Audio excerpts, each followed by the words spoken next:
73 فرقوں والی حدیث کی کیا اہمیت ہے؟ ہر فرقہ اس حدیث کو فرقہ بنانے کی دلیل کے طور پر پیش کر کر کے اپنے بزرگوں کے فرقے کا دفاع کرتا ہے۔ علی بھائی کا اس حوالے سے کیا موقف ہے؟ علی بھائی تو پہلے آپ سے یہ کہیں گے 73 فرقوں والی حدیث کی بڑی اہمیت ہے، اس لیے کہ اسی کی اہمیت کو اس امت نے پکڑا ہوا ہے اور اجاگر کر رہی ہے، اپنا لقمہ اس کے منہ میں ڈال کے۔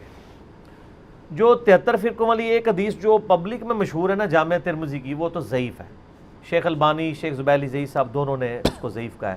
مشکات میں بھی آپ کو شروع میں کتاب الاعتصام بالکتاب والسنہ چیپٹر میں مل جائے گی کہ نبی علیہ السلام نے فرمایا ہے بنی اسرائیل میں 72 فرقے تھے، میری امت 73 فرقوں میں بٹ جائے گی، سوائے ایک کے سب دوزکی ہوں گے۔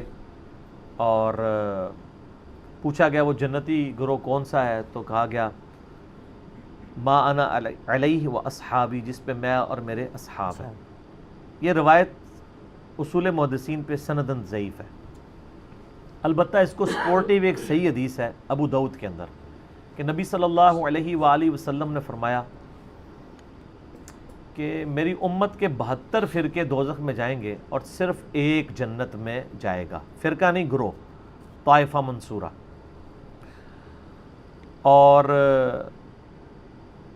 نبی علیہ السلام فرمایا وہ ہے الجماع، یہ بھی ساتھ بتایا۔ آپ دیکھیں 73 فرقوں والی حدیث جو لوگ بیان کر رہے ہیں وہ ساتھ بتاتے نہیں ہیں کہ اس فرقے کا نام بھی آیا ہے، فرقہ نہیں کہنا چاہیے اس گروہ کا، الجماع۔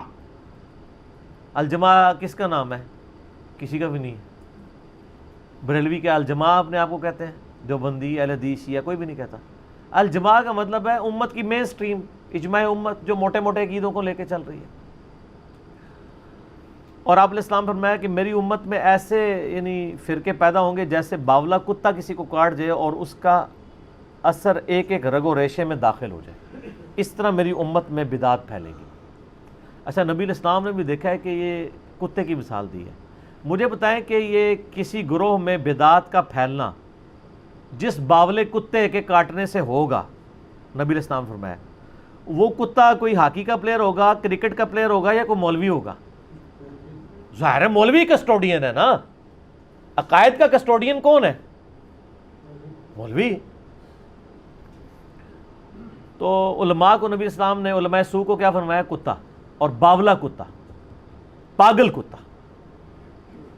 بلکہ قرآن میں سورۃ الاعراف کی آیت نمبر 175 اور 176 میں بلعام بن باورا کی مثال دی گئی ہے کہ اللہ فرماتا ہے وہ کتے کی مثال ہے، جو جیسا کہ زبان ہانپ رہا ہے، وہ اس پہ بوجھ ڈالا جائے تب بھی زبان ہانپے، نہ ڈالا جائے تب بھی زبان ہانپے۔ المستدرک الحاکم میں صحیح سند کے ساتھ حدیث ہے کہ یہ جو جس کی مثال دی گئی ہے قرآن میں، کہا گیا کہ وہ صاحب علم تھا اور بعد میں وہ پستی میں جا گرا، اس سے مراد یہودی عالم بلعام بن باورا ہے، عبداللہ ابن مسعود کہتے ہیں رضی اللہ تعالیٰ عنہ۔ قرآن میں بھی کتے کی مثال، حدیث میں بھی کتے کی مثال۔ اور اب آپ دیکھ لیں جب ہم کہتے ہیں کہ جی آپ علماء سو کو کتا کہا گیا تو وہ پھر ہم سے ناراض ہوتے ہیں۔ نبی علیہ السلام تو وَإِنَّكَ لَعَلَىٰ خُلُقٍ عَظِيمٍ ہے، ان سے اعلیٰ اخلاق کسی کا نہیں، پھر بھی آپ کہہ رہے ہیں کتے کی مثال ہے۔ تو وہ روایت ٹھیک ہے کہ 72 جہنم میں جائیں گے، ایک جنت میں، لیکن اس میں الفاظ نہیں 72 ہمیشہ کے لیے دوزخ میں جائیں گے، یعنی ان کا کام دوزکیوں والے ہیں۔ ورنہ نبی علیہ السلام یہ کلیئر کرتا ہے کہ 72 تو ہمیشہ کے لیے دوزخ میں ہے اور ایک ہمیشہ کے لیے جنت میں، یعنی اپنے اعمال کی وجہ سے ڈومیننٹ ان کا پورشن جہنم میں جائے گا۔ اس کو ایک سپورٹیو حدیث بخاری اور مسلم کی ہے کہ میری امت کا ایک گروہ قیامت تک حق پہ قائم رہے گا، کوئی نقصان پہنچانے والا ان کو نقصان نہیں پہنچا سکے گا حتیٰ کہ قیامت قائم ہو جائے گی۔ تو یہ جو لوگ ان احادیث کی بنیاد پہ اپنے گروہ کو جنتی کہتے ہیں اور دوسرے کو دوزکی، پہلے تو یہ کلیئر کر دیں جنتی فرقہ کوئی بھی نہیں ہے، فرقہ تو ہوتا ہی وہ ہے جو اصل سے ٹوٹ کے الگ ہو، جنتی گروہ ہے، طائفہ منصورہ، کامیاب گروہ۔ نبی علیہ السلام، صحابہ، تابعین، اہل بیت سب کے سب ایک یعنی جنتی گروہ تھے، ان سے ٹوٹ کے جو الگ بنا وہ فرقہ ہے۔ اب یہ پتہ ٹوٹتا ہے تو وہ فرق ہو جاتا ہے نا اپنے درخت سے، وہ پتہ تو نہیں کہہ سکتا یہ درخت فرقہ ہے۔ جس طرح آج ہم کہتے ہیں ہمیں اپنے آپ کو مسلمان کہنا چاہیے، وہ کہتے ہیں یہ نیا فرقہ بن گیا۔ اور فرقہ تو وہ ہے جنہوں نے انڈیا کے شہروں کے نام کے اوپر اپنے آپ کو بانٹا ہوا ہے، بریلی اور دیوبندی، بریلوی دیوبندی دونوں یعنی انڈیا کے شہر ہیں، حالانکہ ہم ان کو پھر مسلمان سمجھتے ہیں، تمام اختلافات کے باوجود ان کی اصلاح کے لیے علمی طریقے سے ان پہ ان کی غلطی ہائی لائٹ کرتے ہیں۔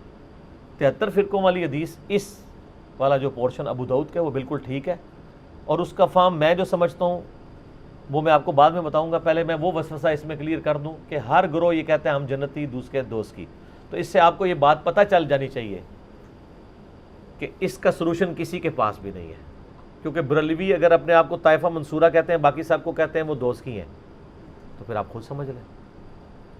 یہی بات دیوبندی بھی کر رہے ہوں گے. پھر ایک عام آدمی کدھر جائے؟ ایک عام آدمی قرآن و سنت پڑھ کے نبی الاسلام کے ساتھ اپنا رشتہ مضبوط کرے. ہر گروہ سے، خواہ وہ کسی مکتب فکر سے تعلق رکھتا ہے، سنی ہو، شیعہ ہو، حنفی ہو، شافعی، مالکی، حنبلی، بریلوی، دیوبندی، اہل حدیث، اہل تشیع، اچھے لوگ جو موجود ہیں جنہوں نے اپنی اصلاح کر لی ہے اور امت کی مین سٹریم سے نہیں ہٹے، انشاءاللہ جنت میں جائیں گے. یہ امت کی مین سٹریم سے ہٹنے والے لوگ ہیں جیسے خوارج ہیں، پوری امت سے الگ ہو گئے. آج دور اعظم میں قادیانیوں کو آپ کہہ سکتے ہیں پوری امت سے الگ، ایک انہوں نے جھوٹی نبوت کے اوپر ایک پورے کا پوری بلڈنگ کھڑی کر لی. یہ وہ گروہ ہیں. بریلوی، دیوبندی، اہل حدیث، شیعہ آپس میں ایک دوسرے کو اس طریقے سے کہہ کے بانٹنے کی کوشش کرتے ہیں، تو اس کا تو کوئی اینڈ نہیں ہوگا. باقی یہ جو لوگ کہتے ہیں نا جی وہ فرقوں میں بٹنا ضروری ہے کیونکہ خالی مسلمان کہلانا کافی نہیں، نبی اسلام نے فرمایا تھا کہ فرقے ہوں گے. آپ نے یہ تو نہیں فرمایا تھا فرقے بنانا، آپ نے تو بلکہ ڈرایا ہے. یہ تو اسی طریقے سے ہے جیسے مسلم میں حدیث ہے، صحیح مسلم میں، کہ نبی علیہ السلام نے فرمایا قرب قیامت میں عورتیں ایسا لباس پہنیں گی گویا کہ ننگی نظر آ رہی ہوں گی، چست لباس ہوگا یا باریک. اس سے کوئی یہ رزلٹ نکالے گا کہ چونکہ اب قیامت آنے والی ہے لہٰذا ہم اپنی عورتوں کو ننگا لباس پہنائیں؟ یہ رزلٹ نکالنا چاہیے. تو فرقوں والی حدیث سے یہ رزلٹ کیوں نکال رہے ہیں کہ فرقے بنائیں؟ وہ تو کنڈیم کیا گیا. کنڈیم کیا ہے قرآن میں؟ وَاعْتَصِمُوا بِحَبْلِ اللَّهِ جَمِيعًا وَلَا تَفَرَّقُوا.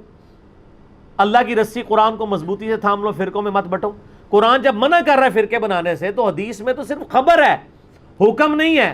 حدیث تو بتا رہی کہ ایسا ہو جائے گا، بچ جانا. جیسا کہ ایسا ہو جائے گا کہ عورتیں چست لباس پہنے گی، تم بچ جانا. انہوں نے اسے حکم بنا لیا ہوا ہے. یعنی کامن سینس بھی نہیں. لیکن common sense is not so common. Common sense بھی کم لوگوں میں ہی ہوتا ہے نا، اتنا کامن بھی نہیں ہوتا.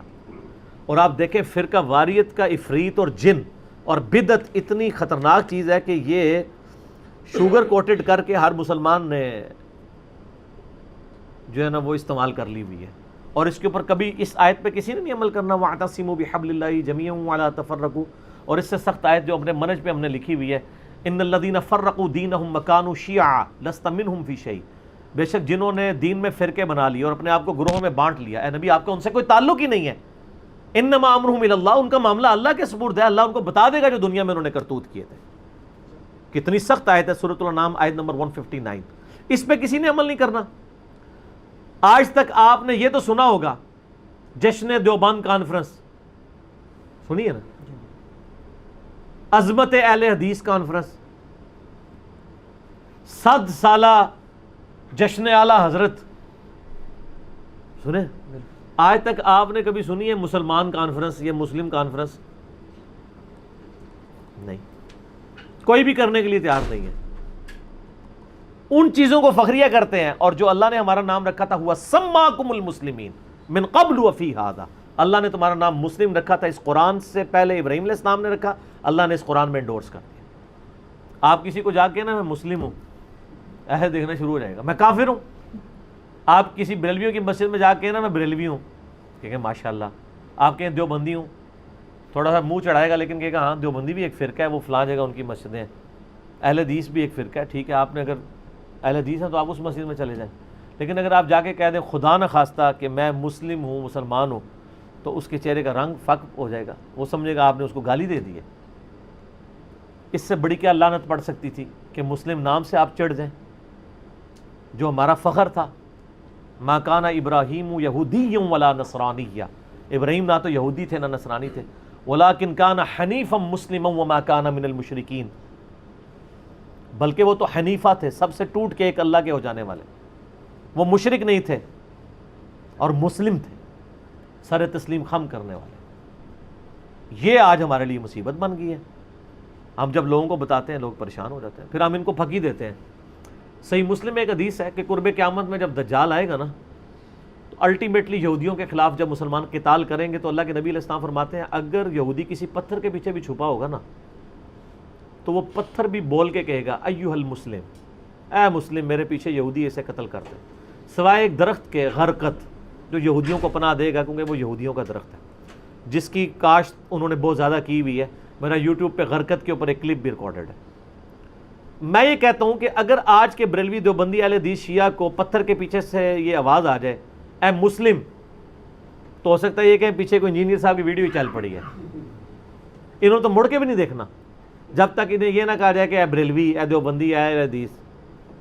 تو چڑھتے ہیں مسلم نام سے، آج اگر چڑھ رہے ہیں تو اسی وقت بھی چڑھیں گے. قرآن و سنت کی ٹرم تو مسلم اور مومن ہی ہے، باقی آپ کی بنائی ہوئی ہیں. اس لحاظ سے ویسے میں شیعہ کو ایج دوں گا.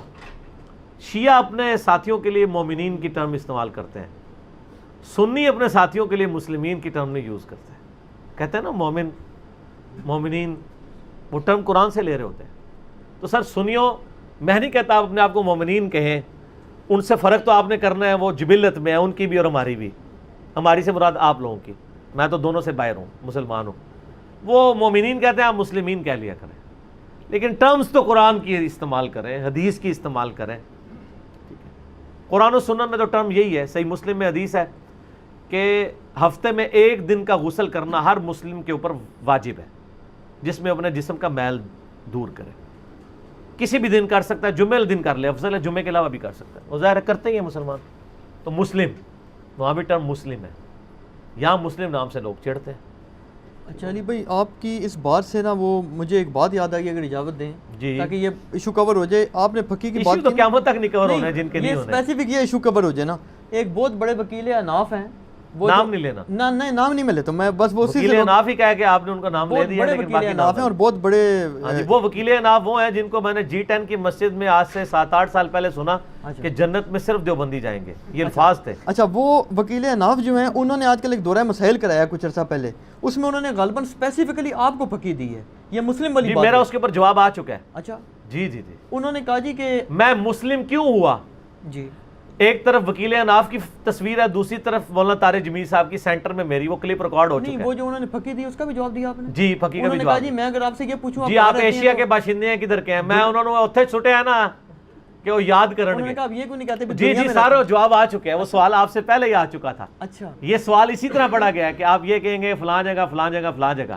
جی جی ٹھیک ہے نا. تو وہ اس کا جو میں نے جواب ان کو دیا نا، وہ آپ سنیں گے تو آپ جھوم اٹھیں گے اور جھوم کے ایک دفعہ کہیں گے کہ نہ میں وابی، نہ میں بابی، میں ہوں مسلم علمی کتابی. وہ کچھ کیا ہے میں نے ان کے ساتھ اس بات کے اوپر، وہ آپ میرا کلپ دیکھ لیں. اچھا، یہ آپ کے یہ جو شعر ہے اس پہ بھی ایک پوسٹ مارٹم ایک علامہ صاحب نے کر دیا. وہ کہنے لگے جی یہ تو جناب جو ہے نا یہ بابی نہ کہا کرو، بابا ہی کہا کرو. کہ بابی تو وہ کہتے ہیں یہ ایران میں تھا کوئی غالباً گمراہ شخص تھا، محمد بن باب کے کیا. وہ نہیں، وہ سر وہ اللہ کے بندے، بات یہ ناموں سے کچھ نہیں ہوتا. عربی کا فتنہ اور پنجابی کا فتنہ اور الفاظ سے نہیں ہوتا. ٹھیک ہے، نہیں وہ کہتے ہیں بابا سے بابی نہیں بنتا نا. نہیں بنتا ہے. اردو میں کیا بنتا ہے؟ بابا ہی بنے گا. نہیں، بابوں کے ماننے والے کو کیا کہیں گے؟ پاکستان کے ماننے والے کو پاکستان کہیں گے یا پاکستانی کہیں گے؟ افغان صوبے سے تعلق رکھنے والے کو افغانی کہیں گے ان کے ملک سے، یا افغان کہیں گے؟ افغانی کہا جاتا ہے نا. تو یہ نی وہ ہے، نون یاز ہے نہیں ان کو، کہ اردو بھی تھوڑی سیکھ لیں. یہ بابی ہم عربی میں نہیں کہہ رہے، اردو میں کہہ رہے. اردو میں کیا، ٹھیک ہے. تو بابی بنے گا.